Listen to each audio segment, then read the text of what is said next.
नमस्कार ओडिशा आपण देखुचंती Odisha 24/7 YouTube channel. आज वीडियो आम देखा आज मुख्य खबर। सबुदिन ये वीडियो देखापी आमर यही चैनल को सब्सक्राइब कर पाखरे थिबा बेल आइकन को क्लिक कर दियंतु एवं वीडियोटी भल लगिले गोटे लाइक करने को भूलिबेनी। होमियोपैथी और यूनानी चिकित्सा दे पारे लाभ। कोरोना भाइरस रु सुरक्षा लगी सरकार देले परामर्श। चीन वुहान सहर व्यापुवा कोरोना भाइरस एवं सुधा 132 जनकर जीवन नहीं सारी। कोरोना भाइरस अनेक मामला चीन बाहर देखा मिली। चीन सीमा बाहर भाइरस आशंका बढ़ुवा देखि भारतीय विमान बंदर में हो रही अलर्ट जारी कर दि जाइए। आयुष मंत्रालय अंतर्गत रिसर्च काउंसिल आयुर्वेद होमियोपैथी और यूनानी चिकित्सार फायदा विषय कही परामर्श जारी करिछि।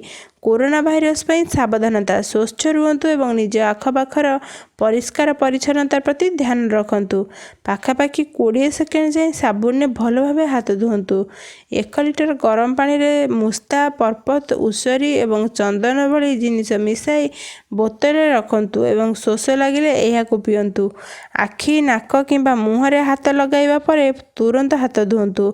संक्रमित व्यक्ति संस्पर्श रे आसंतु नहीं। काशिबा किंबा छिकिबा समय मुहरे हाथ दियंतु। यापर साबुन हाथ भल भाव धोई दियंतु। सार्वजनिक स्थल और कार्यस्थल व्यतीत बाहर बुलवा समय मुहरे N95 मास्क निश्चय पिंधतु। कोरोना भाइरस लक्षण देखिले मास्क पिंधतु एवं निज आखपाखर हॉस्पिटल सह जोगाजोग करंतु। आयुर्वेदिक उपाय।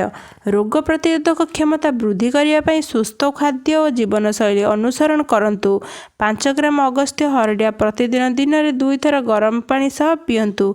दिन में 2 थर प्रतिदिन 500 ग्राम संसमटी बाटी सेवन करंतु। गोलमरीच एवं अदारू होइथिबा 5 ग्राम तिक्कटू पाउडर 4 ରୁ 5 तुलसी पत्र सह गरम पानी रे मिसाई सेवन करंतु। अणु तेल एवं मिसास तेलर 2 बुंदा प्रतिदिन सकाळे नाकरे फड़ातु। यूनानी औषध दिन में 2 थर प्रतिदिन 10 ରୁ 20 ml उन्नव सर्बत सेवन करंतु।